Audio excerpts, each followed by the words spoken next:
Hey there, everybody. Welcome back to another episode of the Build Your Copywriting Business podcast. Hello, friends. Hello. Hello. As always, I am joined by my fabulous co-host, Kate Sitars. Hello, Kate. Hello.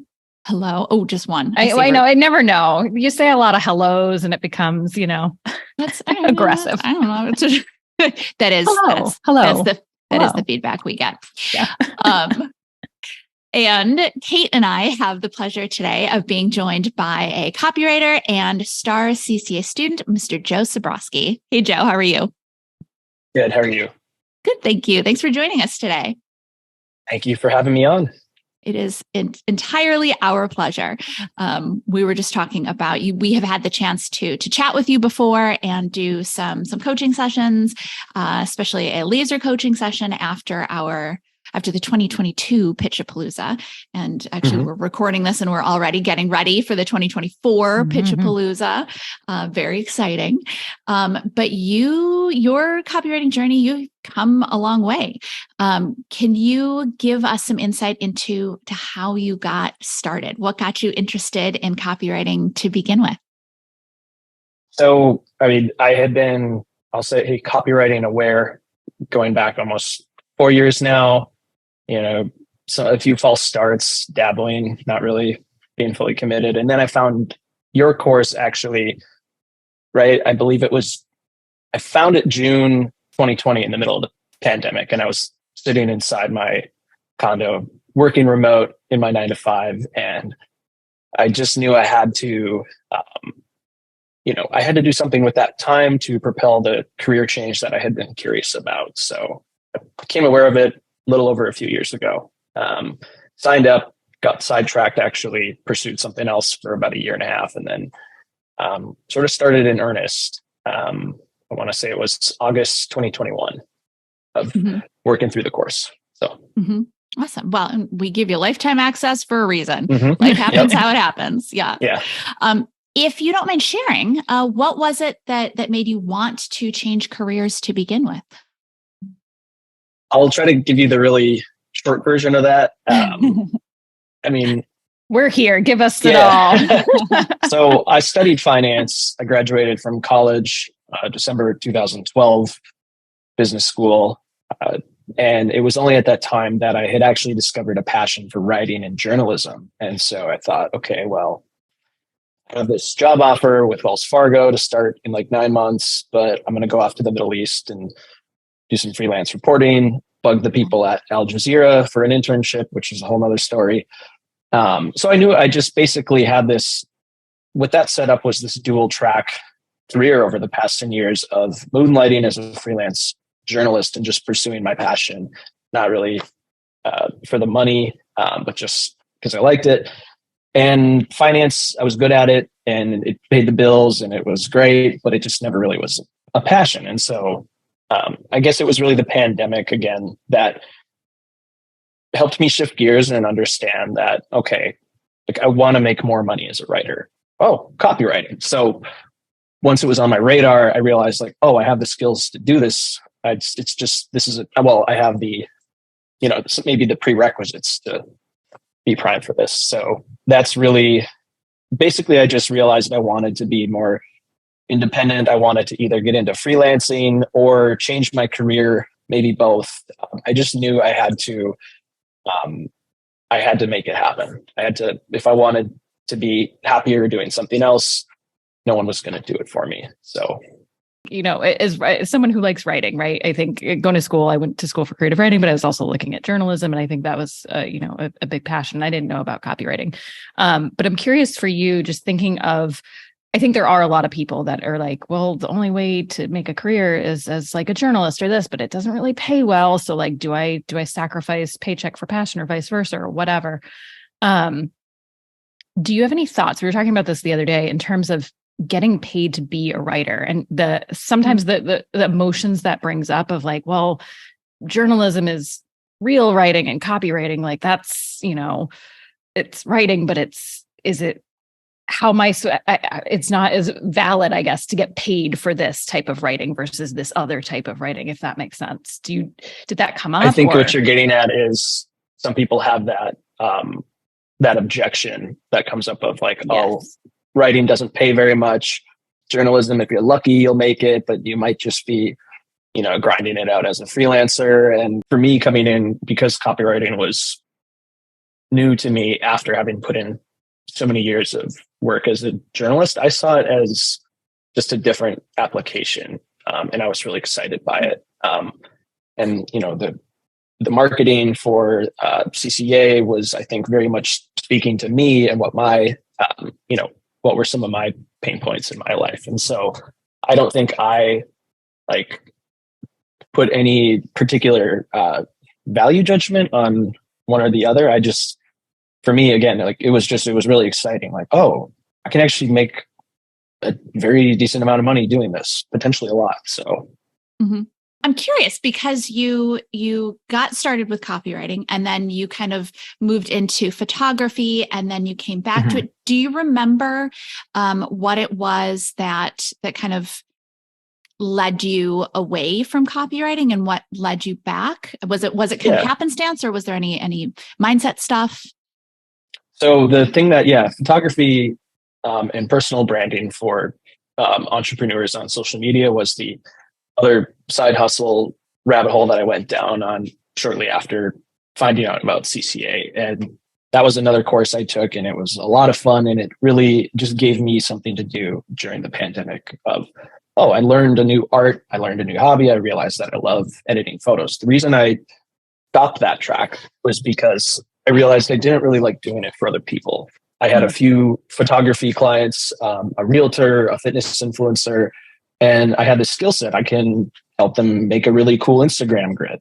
And it's fun, but I think I just realized I didn't want to do it. I didn't want to spend hours upon hours selecting photos, going back and forth with the client. It was an inefficient workflow, and maybe I could have scaled that up, but I just kind of realized at that point, maybe I had gotten sidetracked because, again, I sort of got back to my basics. I'm a writer.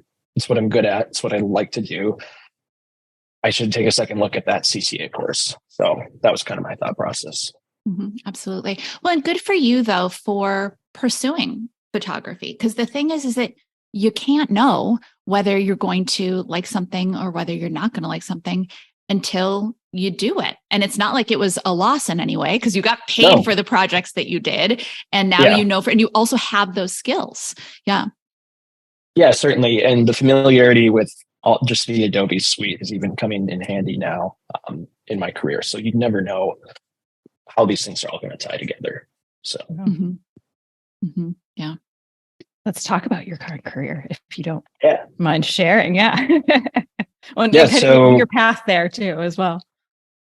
Well, the path there is just, I mean, reflecting on how this all came to be, it's just very funny and interesting to me in a really good way, because the my finance gig for the last decade was in Wells Fargo's corporate trust services business. So that's a non-bank, well, it's part of the banking world, but it's like a non-lending business that Wells Fargo had.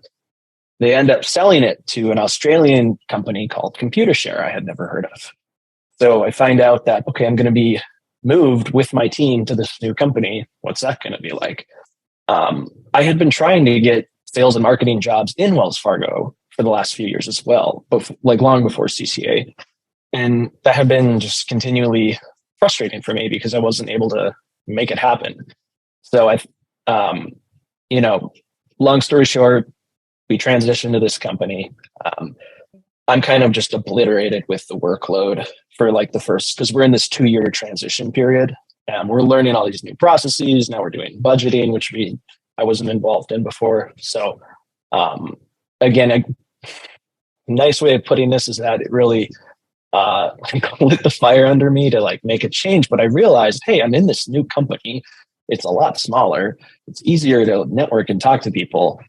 I reached out to one of my friends who was a sales rep at Wells Fargo that I supported, who had also tried to help me in the past with networking, and really great guy, super smart, super kind.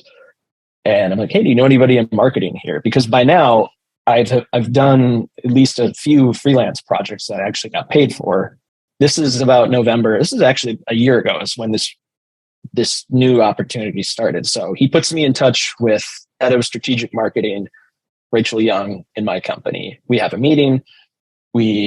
I share my skill set and interest with her, but this time I'm armed with, a year of CCA under my belt. And I know from listening to the podcast that if you show people what you can do, it's a lot more valuable than just BSing. I can do this and that. There was an episode where, I forget, it's been a while. There was a student on here summer of last year who was talking about how when he applied for jobs, he would do a spec ad just unprompted. So Mike, similar approach is that we decided I could just do a project with Rachel. She was looking for, it was perfect timing because she needs to expand her team, which is small, and they need to build the content and marketing engine. Because even though we're an established business, it's like a startup now because we're in a new company and there's like not really any marketing content built yet. So she's thrilled that I'm a writer reaching out to her, but it was the fact that I offered to do a project and say, hey, I'll write a blog for you. That's really that's what made it happen. So she gave me the topic. I did the research. I interviewed, again, the same guy, Michael, who made the connection to Rachel because he happened to be the subject matter expert for this blog. So I interview him, I write it. And, within a few months, Rachel is now creating my new role, which finally I settled into in July this year. So it was that attitude of like, hey, I'm going to show you what I can do, not just say what I can do. I think that really made it happen. So. Mm-hmm. I love that. Yeah. I think it's easy to forget that, that the proof is in the pudding, because I think in so many other careers, we're used to putting together our resumes and trying to come up with convoluted ways to say what we did, and I empowered this team to, and when it comes to copywriting, you set aside resumes, set aside, certificates. You don't need all that kind of stuff is just a joke. It really comes down to demonstrating that you can do great work. Because if you do great work, they're going to want to work with you. And why wouldn't they? Right? Yeah.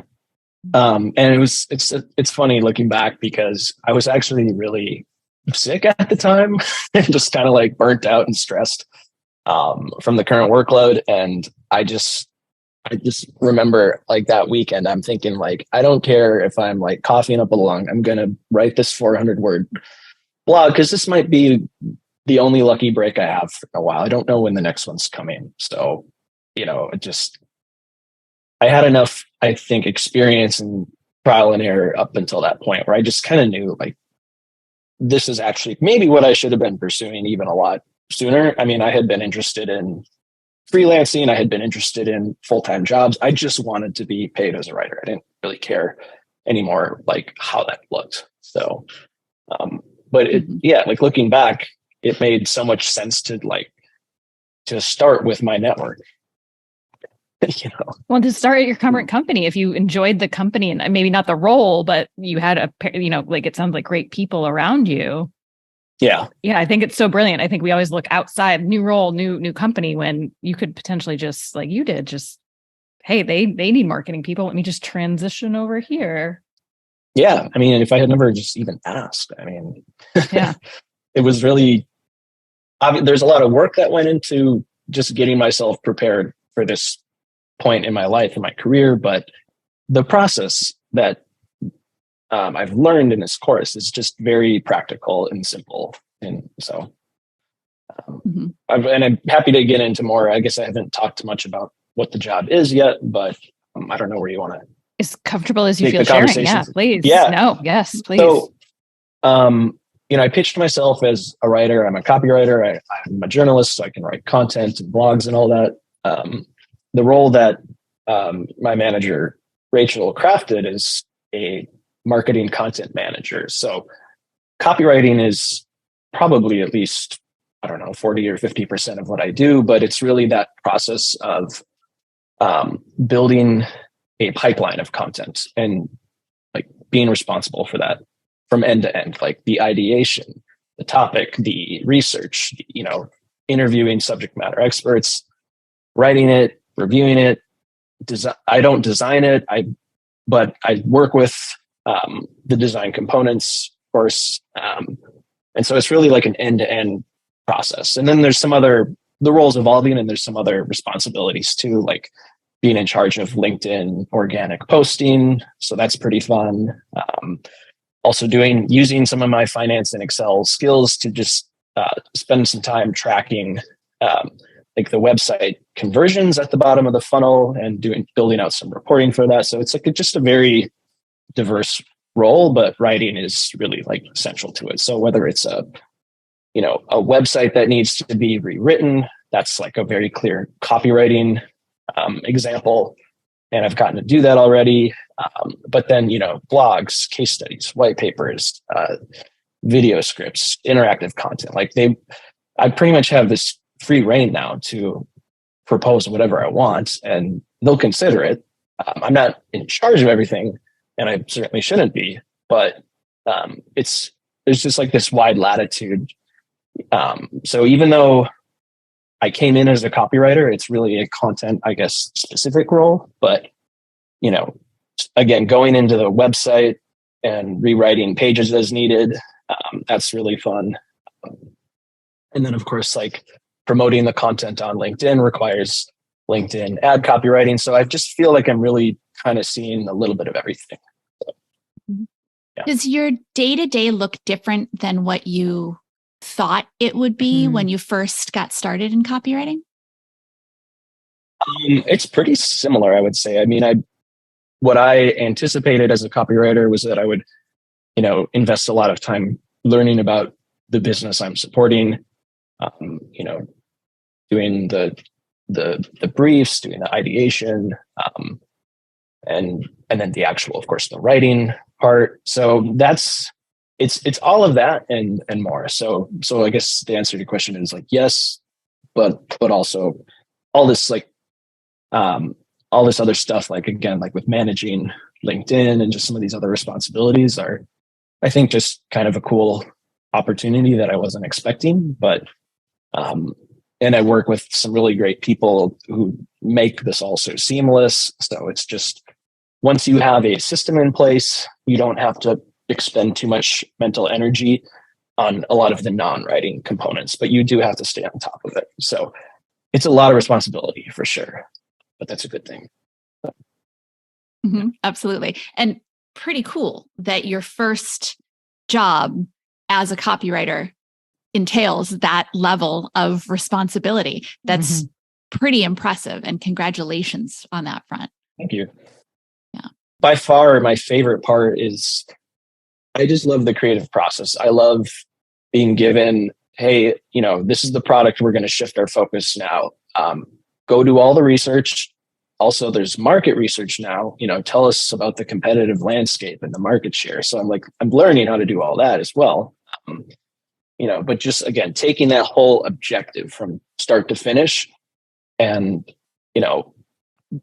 not just my favorite part is the actual research, interviewing and writing, because it also means that I'm meeting all these people in my company. And, if I'm coming to them and saying like, hey, I have this project that's going to help you sell or help you, meet your sales goals or whatever, well, then they're pretty happy to spend, a half hour with me to answer all my questions and explain things to me like I'm an idiot. So that's You're probably clearly like not. But I mean, there's definitely a learning curve to get to a point where you write about these. I mean, because it's financial services, and it's meant for a very, specific target audience that already kind of knows what these things are and is just looking for the right long-term partner. So I guess actually, in terms of what I thought it would look like versus what it's like now, a lot of my training centered around working with, solo entrepreneurs and smaller business projects. A lot of them, and I didn't realize this distinction even existed until I started. But there's one way of looking at copywriting is are you writing for a very, sort of transactional conversion based approach, or are you writing for in financial services? It's these long-term relationships that it's not as if that one blog all of a sudden convinced an asset management firm to switch, from some other institution that they've been working with for 20 years. But it is very important. So you think about, you don't think about it so much in terms of conversions. You think about it more. We don't really use the term leads. We use the term inquiries. Like if something comes in through the website, and we know that, the way we're using the data is just more so to report on our own funnel. How well is the website doing?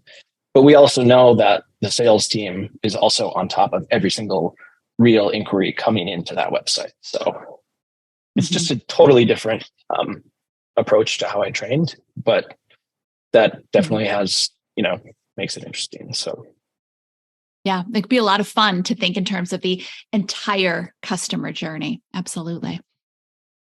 Yeah, I'm curious in terms of what you felt like going into this, in terms of broader, you're dealing with, like Nikki said, the entire customer journey. You're kind of looking at it at a higher level than down on, a specific day-to-day copy project level. I guess you're doing both, but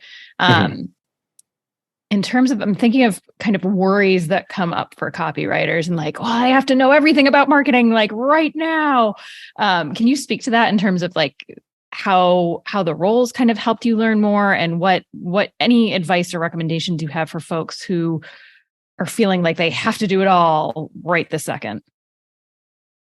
Yeah, I mean, I had those anxieties coming in for sure, because I'm seeing that my performance objectives include things like you have to learn a lot more about design so that you can really communicate with designers, and obviously that's something we know we have to prepare for. But they also have been challenging me to learn about SEO, how to code a link so that you can track the conversion, or with like LinkedIn ad campaigns and stuff.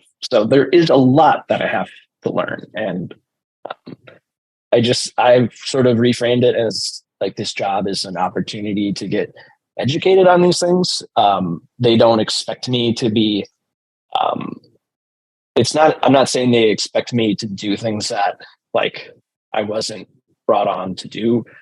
They obviously want me to focus on my strengths, but also I'm getting these opportunities to just sort of learn about marketing from all angles. So I don't feel like I'm expected to, be the paid ads campaign expert. We have someone who does that, but I have to work with that role. So. Yeah, I think it's as you're saying, it's an opportunity to continue learning, and that you don't have to learn everything all at once. You can do it as you go and not feel like you have to be, none of us are ever going to know everything before going into any role. So I think that's just a good reminder that you're going to continue to grow in your career. Mm-hmm. Well, it's fun to learn new things, even if it's not stuff that you end up using a ton later, coding, that kind of thing. It's fun to learn new things. Yeah. And it all comes together in ways that you can't predict right now. It might come in super useful later. So absolutely. Yeah.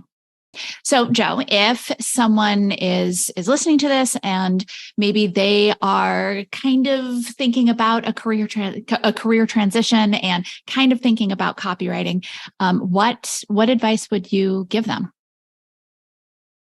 Well, I would say buckle up. If you're curious about it because you think you would actually enjoy it, then I would say you're in the right place. I can just say from my experience, I think some of the biggest things that helped me was like every major win I had along the way actually came from my network. And in retrospect, that makes a lot of sense, because how else are people going to know what I like, even take the time to listen to my story of, yes, I'm in finance, but I actually want to do this. I'm actually good at this. And here's how I can help. I mean, that's a lot easier conversation to have in your network with someone who knows you or someone who knows someone who knows you. So I think start in your network. And that's probably where you're going to have more leverage to get started. Like if you're looking at a career transition, because there's definitely, I think people mean well, but some of the advice you'll hear if you're thinking about making a career transition is that the longer you've been somewhere, the harder it is to leave. And that might be true. But you can make it happen for sure if you really, really, intend to do it. So. Absolutely. And I don't think I was in that position where, it's too late for a career change. But I know that, at a certain point, the variables are just different the older you get. There's, I don't know. Yeah, absolutely. But I think too, as you know, copywriting is a very merit-based career. So if you can write great copy, no matter how old, young, or whatever, but I do think that there is some validity, like you said, to the idea of feeling like you've been in a career for a while and feeling like you can't make a transition because you've been in that career for a while. Whether that's true or not, since we know it's possible to make a change, but that definitely is something that might need to be, what's the way to say it? Addressed or overcome. That can be one of those pieces of resistance that can hold us back. We can want to make a change, but that can definitely be something that our brains can serve up as, well, you've been in this so long, or something that we hear a lot too as well. You went to school for this other career, you invested all of your, maybe you're still paying off college loans on this other career. How can you possibly make a change? And, they can sound like things that are logical, but they're also can end up just being things that are going to hold you back. Yeah. Well, and again, I think it goes back to one of the main recurring themes or principles in your course. It really all comes down to showing people that you have something valuable to give them, even like the way we pitch. I have this proposed solution. If you're in that paradigm of, well, this is where I went to school, this is my resume, yes, you're going to be very limited with that approach if you want to change careers. One piece of advice I've also heard long ago is think about sliding or pivoting into something similar. It's like, well, that might be what you want, but if it's not, finance and marketing seems like night and day, and it kind of is. So. But again, if you take the approach of, I'm going to actually do something that creates value for other people, I'm going to take the initiative to contact them and, show them that I have a way that could improve their bottom line. Well, now you're in a different paradigm altogether. And that's what I've always loved about this course. Whether you're in a job or you have your own business, you have to think like an entrepreneur. So. Yeah, absolutely. Yeah. I always think too, what advice would you give to a friend who was in a job they absolutely were miserable at and stressed out and hated? You wouldn't tell them to stick it out, stay for another 10, 20 years. It's like a toxic relationship, but toxic career relationship. You get out of that. Yeah. I do think it is interesting though that this all sort of came about, I think, because of a Facebook ad. Or maybe I Googled, I honestly don't remember, but the point is that the pipeline from college to job to grad school to whatever is a way of doing things. But I just think it's interesting that I found this whole different paradigm just through online learning. It's changed my life, and it really gave me a tool to change my career. So for a long time, I was just aggressively pursuing freelancing. I didn't know at the time that was going to land me the job I wanted, or let alone create it, but that's just how it worked out. And so I attributed a lot of the success in the creation of this role just to unconventional thinking. And I appreciate that. So, well, it shouldn't be unconventional, but yeah. Very good point. Yeah. Okay. So Joe, now I know you are very happy in your job, but if someone is listening to this and they say, oh, I really like how he thinks, I would love to hire him for some freelance work. How can people find you? Well, my website, josephzabrowski.com. Not currently taking inquiries, as I definitely have more than a full plate. But you can reach me just if you want to get in touch, josephzabrowski.com or Joe Zabrowski at Instagram. So clients get on the wait list or try throwing money at them, give it a shot. Yeah. That's up to you, clients. Go for it. Yeah. Well, Joe, this was fantastic. Thank you again so much for joining us on this episode. Thank you for keeping us up to date with your career journey. And please continue to do so, by the way, because it's been really fun to be a part of, to watch where you have taken your career.